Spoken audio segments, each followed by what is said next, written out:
Hi, good evening friends. పెరుగు, గడ్డ పెరుగు వారమైందండి బయట పెట్టి బాగా పులిగి పెట్టాను. మా తోటలో గొంగళ పురుగులు, చిన్న చిన్న పురుగులు వస్తున్నాయి.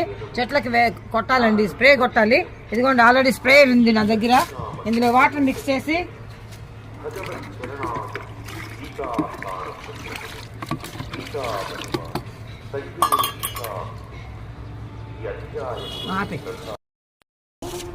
చెప్పండి.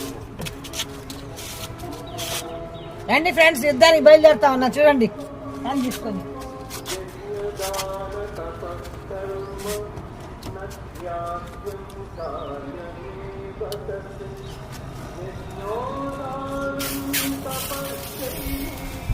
చూసారా, మా స్ప్రే చాలా బాగా పనిచేస్తుంది. ఈ బెండ చెట్లు అండి ఎక్కువ, ఈ బెండ చెట్లకి ఎక్కువ ఉంది.